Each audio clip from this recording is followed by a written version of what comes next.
welcome to another Gaming Sector podcast. Now, this week, Josh is on holiday, so joining me today is Louis from the Youth Club. Hello. Hello, guys. And Hannah from the Youth Club. Hello. So I've not had two people on the podcast at the same time before, so this should be an interesting change. I was on your Sunday night Youth Club on Facebook a few weeks ago, and now this is my chance to ask you two some questions. Yeah. Tables have turned. Yeah. So, Hannah, you have sort of recently got into gaming. So what's been your favourite games that you've played recently? I really like Minecraft Dungeons, mainly because it's quite simple to move about, and that was the thing I really struggled with, because I got a Switch at Christmas time. So that was kind of the first time I'd had anything to play on since I was like 10, which was a long time ago. So I think figuring out all the buttons, in Minecraft Dungeons you only need one button to move. So I'm quite enjoying that at the moment. And Louis, you've been playing games probably all your life, haven't you? Yeah, pretty much. So what's your favourite game? So that's a hard question, because I have been playing since I was maybe about 10 actually, but I've been playing consistently since then. I've had everything from the old Nintendos to the Xboxes to the PS4s and all sorts. So I'd say my favourite game is actually probably a PC game. It's called Age of Empires, and yeah, it's a kind of strategy game that's it's like it kind of takes part in kind of medieval times, and it goes kind of through kind of different historical events, and yeah, I just find it really, really fun. And you play Minecraft as well, and I think you and Hannah have been playing Minecraft together in sort of your free time. Do you think that's helped you get through this lockdown? I think it has, yeah. So as kind of Hannah will probably tell you, I've been kind of teaching her just some of the kind of basics. It's a bit different than Minecraft Dungeons. Obviously, you have to use both sticks to kind of control where you're going, but also where you're looking. So I think Hannah's been kind of figuring that out. I think she's been doing really well, and I think actually, yeah, it's been a great opportunity to kind of relax after some work and just kind of socialise. Yeah, because I think it's always one of the things that's always put me off before has been kind of the fact you have to go into it by yourself and like figure out the games without, like, when you've never really played video games, you kind of have to go into the games yourself. So I like the fact that with like Minecraft you can play together, and then someone can be like talking you through, like, we'll try it, if I can't do something, it's like, well, try it this way, rather than like me just pressing random buttons and hoping that it sort of works. And you said you've got a Nintendo Switch, and that is quite a different console to the PlayStation 4 and Xbox that most people, I think, would play at the moment. So how do you find that as a console? I really like it. I like the fact that it's really simple. I like the fact that you can hold it, like, you don't need to plug it into a TV, which I think, because I always had a DS when I was younger. So it's kind of similar. It's kind of like that, and you can just hold it in your hand rather than having to plug it in. And I just find that a bit easier. It's quite versatile, almost. Like, obviously you can put it on both your TV, but I think, like, as like what kind of Hannah's saying there, is that's actually a huge advantage, because nowadays with the more advanced consoles, like with the kind of upcoming PS5 and the upcoming Xbox Series X, to really appreciate the graphics and all the things that it comes with, that you need a high quality TV or a monitor that can play 4K, and those aren't cheap. Those, they can be upwards of £6,000 to £1,000, kind of £600, which I've been looking at, but it's just so expensive. That's what put me off getting the new PS5. Well, for a start, it's costs quite a lot of money at the moment, but I can't justify buying one when, one, there's not that many games that I would play on it, and two, as you say, you do need a decent TV to get the most out of it. And I just don't have that at the moment. So for me, I'm quite happy just to continue playing, the PS4, because they're still releasing games for the PS5 and the PS4, Yep. as they do when they release a new generation of consoles. I'm quite happy to continue doing that. Definitely, I think it's because right now obviously it's so hard to get PS5s, I think it only makes sense for them to still bring out, PS4 games. That's what the majority of people have at the minute. That's what the majority of people will probably have for a while. And usually when a new kind of generation of console comes out, the older version is still pretty up and running for a fair few years, maybe up to maybe three years after. There's still games coming out for it. So I think it's wise. Obviously, if you don't have the money, it's when especially at the moment there's maybe other things that are kind of better put kind of money towards. So it's I guess. And the good thing is, Hannah, because you've got a Switch. I think this is probably the first time that Nintendo have allowed more sort of third-party developers to release their games on it, which means that you will be able to play games that have been previously released on the PS4 and Xbox, such as Skyrim, because that was always, on these types of consoles. And as Josh and I were talking in a podcast previously, it runs very much the same. So that's good for you because you can get access to these games. Another game is Jurassic World Evolution that I've been playing for this channel. That's on the Switch. It's not quite the same, but it's still on the Switch, and you can take that with you and play it handheld. Don't need to connect it to a TV. It's great. I think if people are concerned that they're not going to get a PS5, I think probably, in my opinion, they could maybe invest in a Switch, because that's going to bridge the gap between just now they don't have that many games to when it's affordable and there's more games on it. So Yeah. So Hannah, is there any games that you've been playing on the Switch that you've been finding more difficult? I got Assassin's Creed because my friend played it on the Xbox and they were like, oh, you should give it a go. So I got it, but I've only played it like twice because I can't do it. I need someone to sit down and be like, this is what you do. And Minecraft I actually found really difficult to start with as well. Like I think I fell into a pond and drowned like 4 times in the first 10 minutes of playing because I couldn't figure out how to move. And then once I moved, I fell into a pond and then I couldn't figure out how to get out of it. Because I think the thing is when you're starting from complete scratch in terms of not playing any games, it is a completely new skill. It's not obviously for you guys, you play loads of different games. So even if you get a new game that's maybe set up slightly differently to ones you've played in the past, you understand the basics of the controller and where all the buttons on the controller are, even if you need to learn how they what their exact purpose is in each game.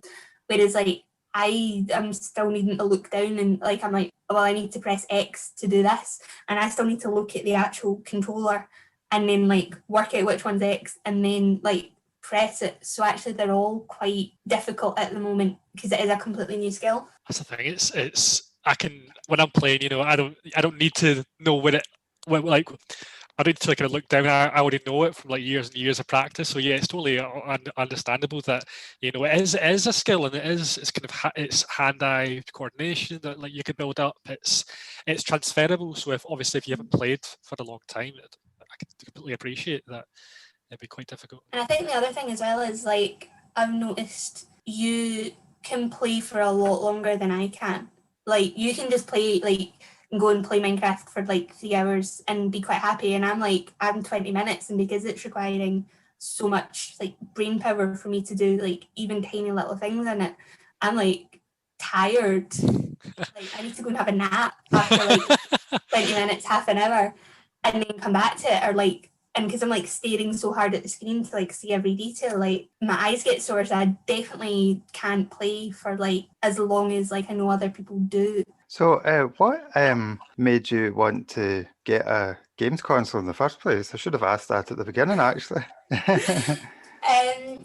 think I'd kind of played PS4 and a sort of Xbox had never super appealed to me, but I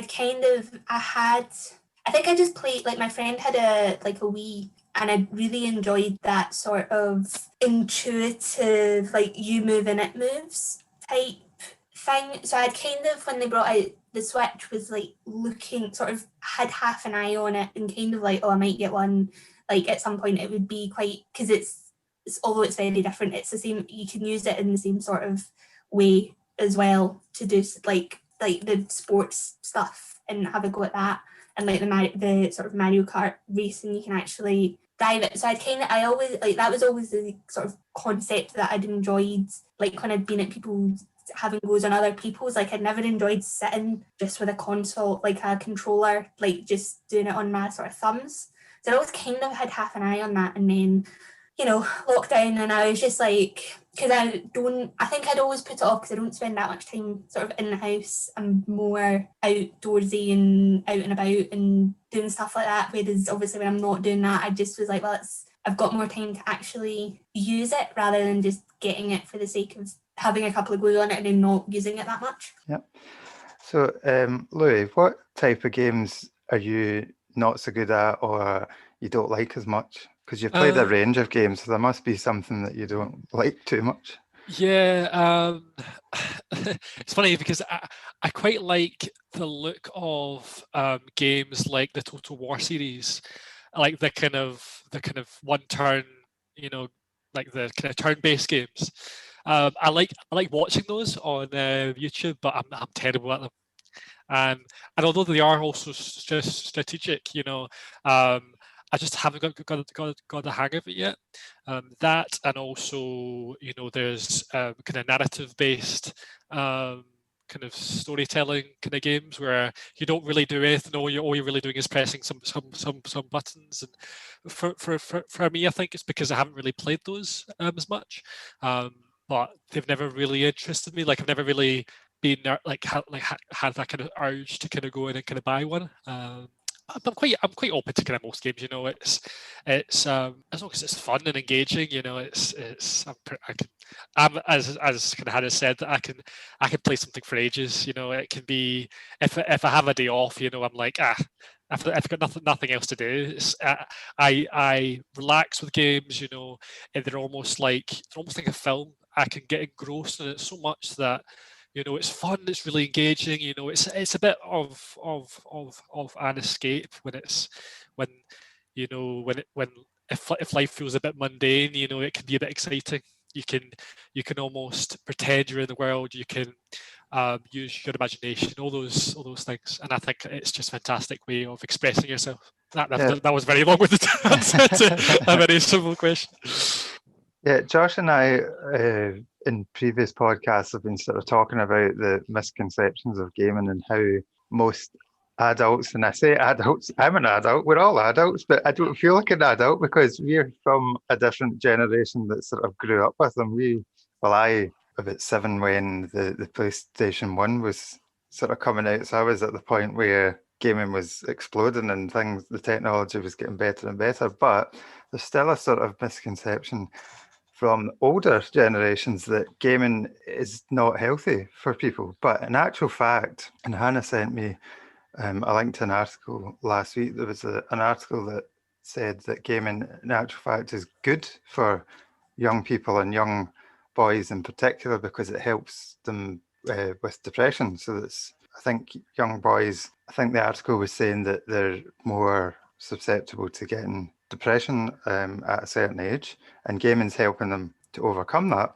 So do you think that's something that you can see? Definitely, yeah. I'm not shy about kind of disclosing this. This is very, like, I've suffered from kind of maybe kind of a kind of milder form of depression. Definitely also anxiety, and you know, I feel like I'm good at playing games. You know, it's something that I'm good at.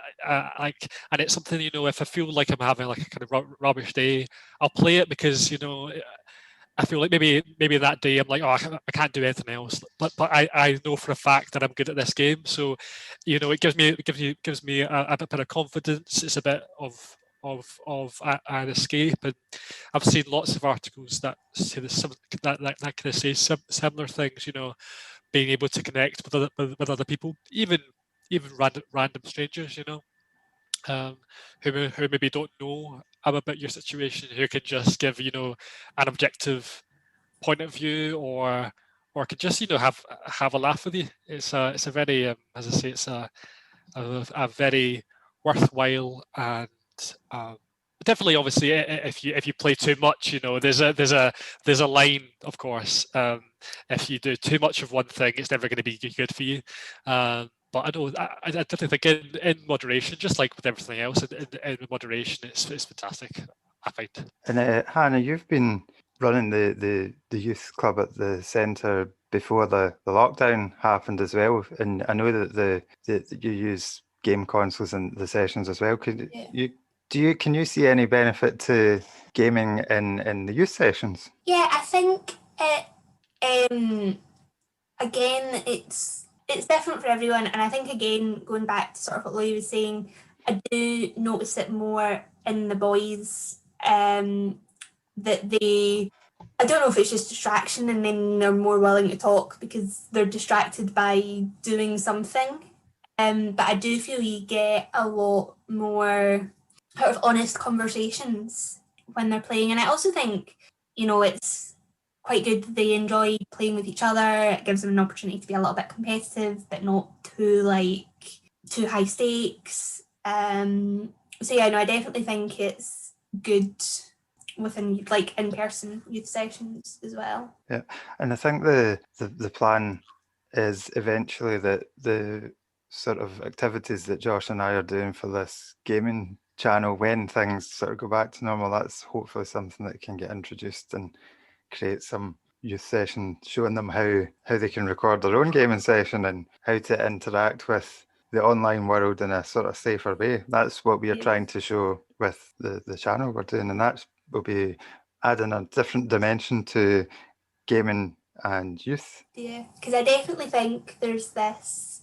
misconception about online safety. Not necessarily misconception, but just this idea. I mean, I know I've even said, Laurie and I were playing a game and I was like, you mean these are people who we don't know who are playing against us, and that can't be very safe, and all these things, just because it's not something that I'm familiar with. But it's about, I think it's that thing of a lot of things, it's safe if you know what you're doing, but it's about being aware. It's just it's like walking down the street. It's about being aware of your surroundings, even when they're virtual. But again, it's you can walk down the street and it's perfectly fine. So you can be in a virtual world and it be perfectly safe as well.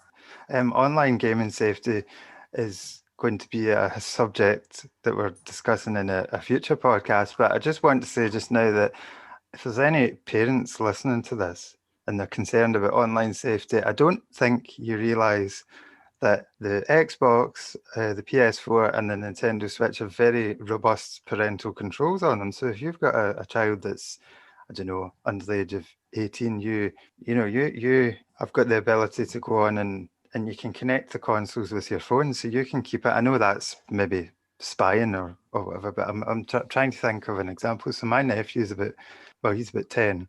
So my sister can connect his Xbox to her phone and keep an eye on what he's doing, just to make sure he's, not speaking to people he shouldn't, and that sort of thing. And going back to the Nintendo Switch, that has probably got the most robust parental controls on it at the moment, because you can cut the whole console off from your phone if they're spending too much time on it.